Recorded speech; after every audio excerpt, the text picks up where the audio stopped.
ત્યારે અમે કીધેલું હોય પણ એવું તો પાર્ટીમાં આવો જૂથવાદ ચાલતો જ હોય છે અને સામે જ્યારે ટિકિટ ન મળતી હોય ત્યારે થોડો ઘણો રોષ પણ હોય છે અને ભલે ટિકિટ નથી મળી પણ અમે પાર્ટીના ભારતીય જનતા પાર્ટીના વફાદાર સૈનિક છીએ અને અમે ભારતીય જનતા પાર્ટીના આજે જે નગરપાલિકામાં ઉમેદવારો લડી રહ્યા છે એને અમે જવલત વિજય સાથે જીતાવવાના છે. આ વિસ્તારના મોટા નેતા કોણ? પ્રશાંત કોરાટ કે જયેશભાઈ રાદડી? સ્થાનિક સ્વરાજની ચૂંટણીઓ માટે રાજ્યભરમાં મતદાન ચાલી રહ્યું છે ત્યારે આપણે જેતપુર નગરપાલિકા ખાતે પહોંચ્યા છીએ. વોર્ડ નંબર 10 માં આપણે પહોંચ્યા છીએ જ્યાં મતદાન ચાલી રહ્યું છે. આ વોર્ડ છે ચર્ચામાં એટલે રહ્યો કારણ કે આ વોર્ડમાં ભાજપ દ્વારા 2 ઉમેદવારો ઉતારવામાં નથી આવ્યા. 2 ઉમેદવારોને મેન્ડેટ જ નથી આપવામાં આવ્યા. આપણી સાથે અત્યારે છે સુરેશભાઈ સરખેલિયા જે જેતપુર નગરપાલિકાના પૂર્વ પ્રમુખ છે, તેમની સાથે વાત કરશું. સુરેશભાઈ, આ વોર્ડ છે એમાં 2 ઉમેદવારને મેન્ડેટ જ ન આવ્યું ભાજપ તરફી ને ખૂબ જ વિવાદ થયો, ચર્ચા થઈ, ભાજપમાં જૂથવાદની વાત થઈ. ચૂંટણીમાં કઈ અસર દેખાશે, શું લાગે? અમારા વિસ્તારમાં ભારતીય જનતા પાર્ટી તરફ મતદાન થવાનું છે. એમાં લોકોને ભાઈ ખબર છે, ભલે એક મેન્ડેટ આવ્યું નથી પણ ભારતીય જનતા પાર્ટીએ અમારા જે હિતેશભાઈ રામાણી છે એમને સપોર્ટ કરેલ છે એટલે 4 ઉમેદવારો અમારા જીતવાના છે. તમે પૂર્વ પ્રમુખ રહી ચૂક્યા છો. પૂર્વ પ્રમુખ પાછા પ્રમુખ ન બને, હાલો એ તો માની શકાય, પણ એ નગરસેવક ન બને, એમને ટિકિટ જ ન મળે, કેટલી ગંભીર બાબત કહેવાય. એ ભારતીય જનતા પાર્ટીની જે ગાઈડલાઈન છે એમાં ભલે ટિકિટ આપી નથી પણ જે કાંઈ પાર્ટીનો નિર્ણય હોય એ અમને શિરોમાન્ય છે. તમે તો એકે ગાઈડલાઈનમાં ફિટ નથી થતા જેમાં એક ટિકિટ તમને ન મળવી જોઈએ. નથી, ઉંમર તમારી એટલી બધી થઈ ગઈ કે 75 વર્ષ કે તમને ટિકિટ ન મળે.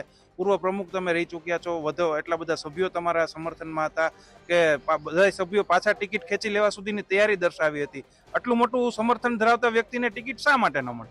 એ પાર્ટીએ જે કાંઈ નિર્ણય કર્યો છે એમાં કોઈ વિવાદ ન હોય અને પાર્ટીનો જે કાંઈ નિર્ણય હોય એ અમને શિરોમાન્ય હોય. જે દિવસે જયેશભાઈ તમને મનાવવામાં સફળ રહ્યા ત્યારે પ્રેસ કોન્ફરન્સ કરી, અહીંના જે મોટા આગેવાનનું તમે નામ પણ લઈ લીધું, પ્રશાંતભાઈ કોરાટનું. લાગે છે પ્રશાંતભાઈ કોરાટના લીધે તમને ટિકિટ નથી મળી?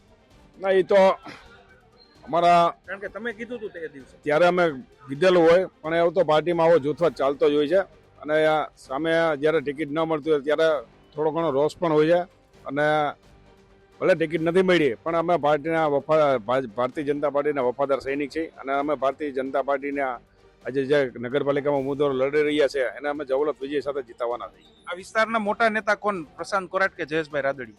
એ તો બધાને પ્રજાએ નક્કી કરવાનું છે, એમાં અમે કોઈ નામ ન આપી શકીએ. 2 ઉમેદવારો નથી તો કઈ પરિણામમાં કઈ લાગશે, કઈ મુશ્કેલ પડશે ભાજપને કે આરામથી જીતી દેશે?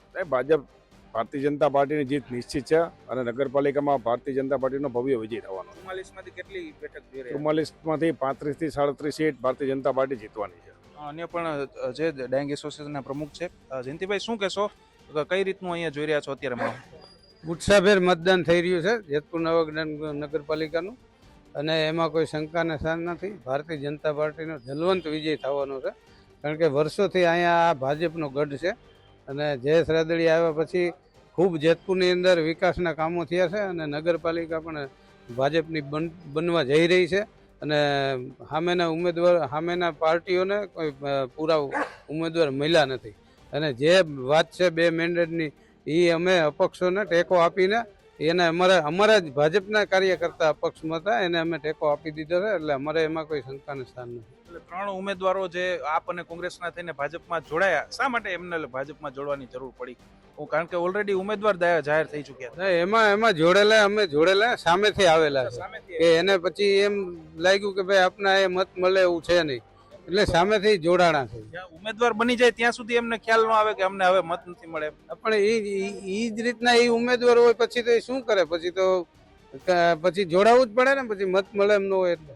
બિલકુલ, આ હતા ભાજપના આગેવાનો. વોર્ડ નંબર 10 માં જ્યાં મતદાન ચાલી રહ્યું છે ત્યાં આપણે પહોંચ્યા હતા અને દાવો કરવામાં આવ્યો છે કે ભાજપને જેતપુરમાં 44 માંથી 35 થી 37 સીટ ઉપર છે તે ભાજપનો વિજય જશે ને આરામથી નગરપાલિકામાં ફરી એકવાર ભાજપની સત્તા જ છે તે આવશે. હવે જોવાનું રહેશે કે પરિણામ કઈ પ્રકારનું આવે છે.